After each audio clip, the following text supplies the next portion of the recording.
Well, Johnny, as we get a little up there in age, not too far, but you always talk about to me, and you tell everybody, don't tell them my age because I am ageless. So no, wait.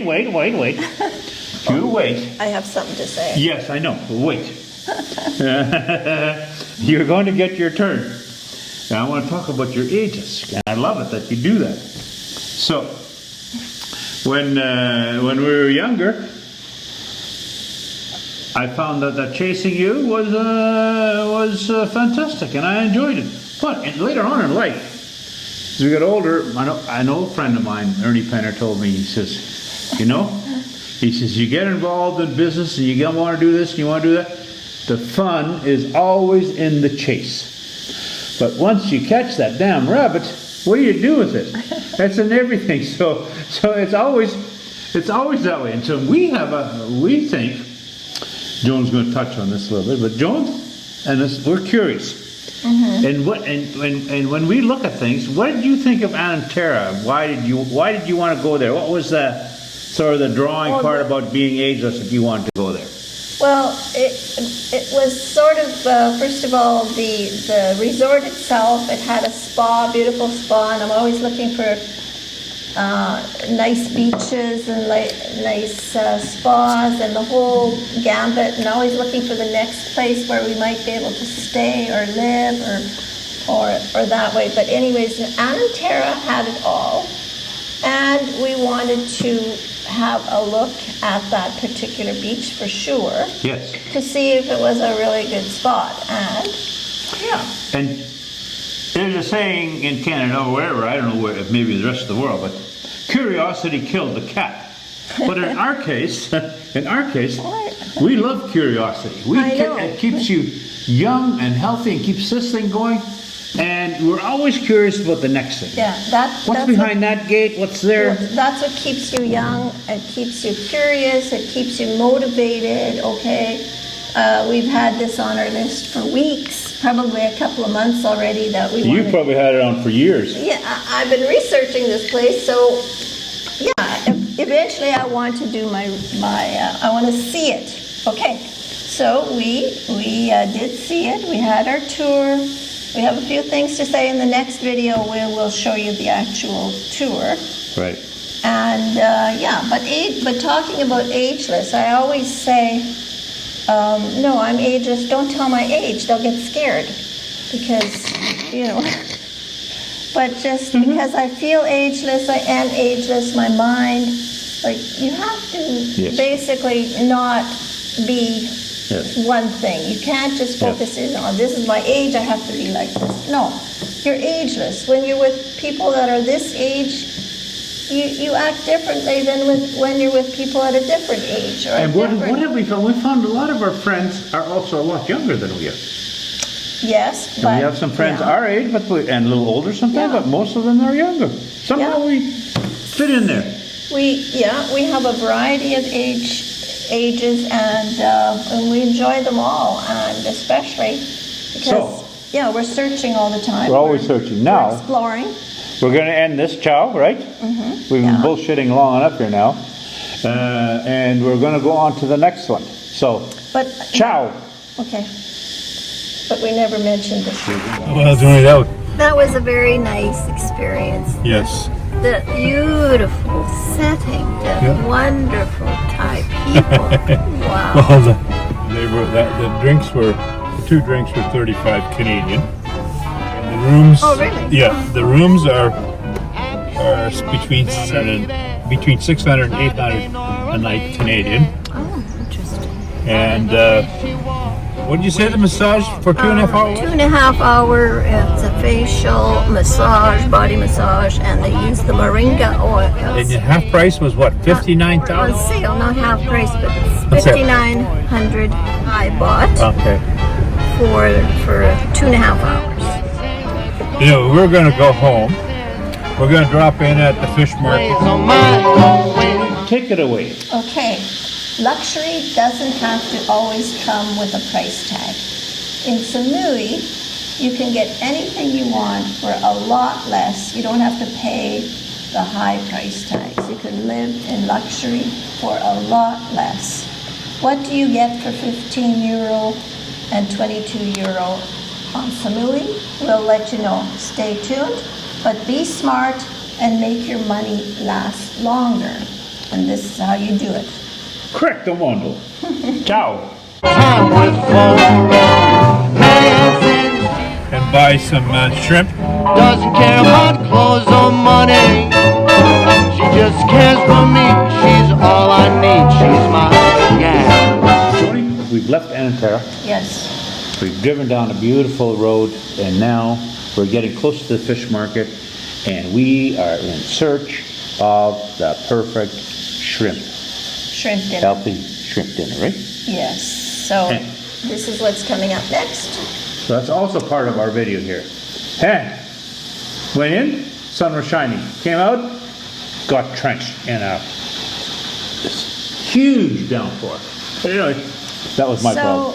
Yeah. So anyways, we will show you how you can have a really beautiful shrimp dinner for less than the cost of 2 Bloody Marys. At Anantara. Anantara cost us 22 euro for 2 Bloody Marys. They weren't even the best ones on the island. We'll also tell you where the best ones are. But yes, and we are. Those are 20. And our shrimp dinner is going to be. How much the shrimp dinner is? You want to give it away now? No, we won't give it away. You'll have to watch to find out what it costs. It's very cheap. Ciao.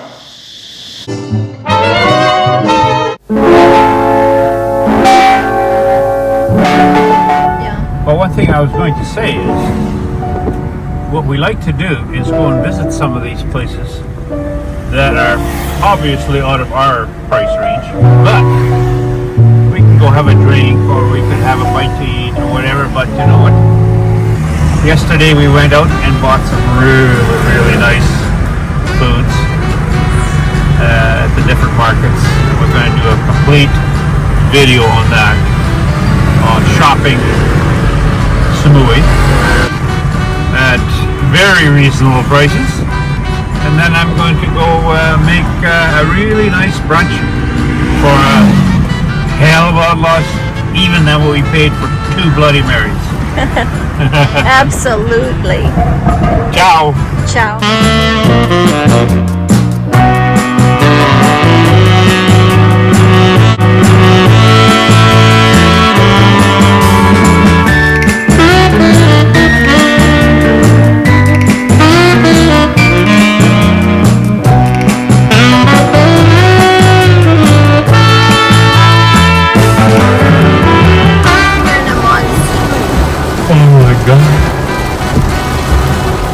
I get that. I know. Look at you.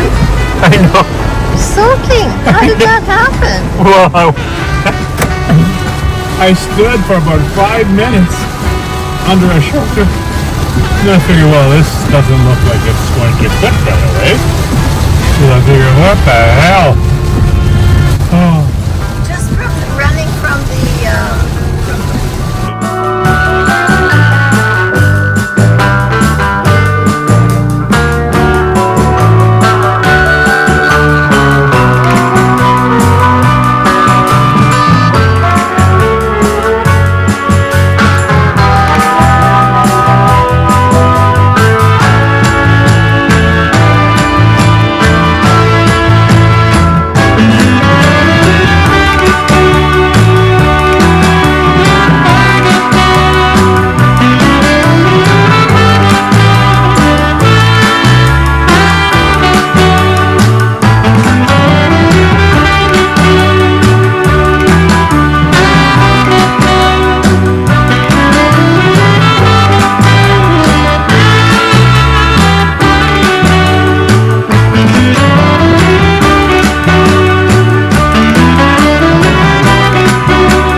Joni, We have a nice little spot. Well, we have two really good spots for sourdough breads. But this particular one is called pickup bread? Something like that? Bakery. The bakery. The bakery? Something. But anyway, we'll show you where it is. It's in the booty.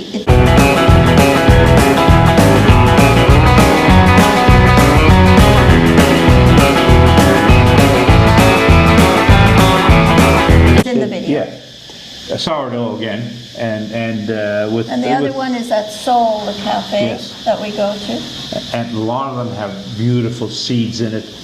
And if you can crush your bread like this, it's pretty much useless. You want to be able to hardly squeeze it down. Then you know it's a really good bread and it's not just all dough filler.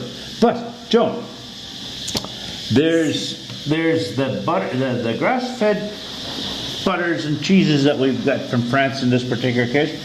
Do you want to explain the healthy part of that? Yes, actually what I was going to mention is that we try to eat quality, not quantity.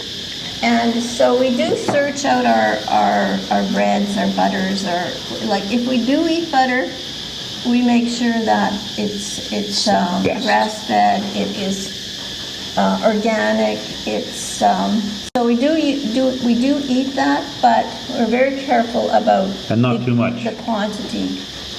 But anyways, we did source a really good butter, and there's such an interesting story I thought I had to share. Yeah, what was this one? What's butter, it called again, Johnny?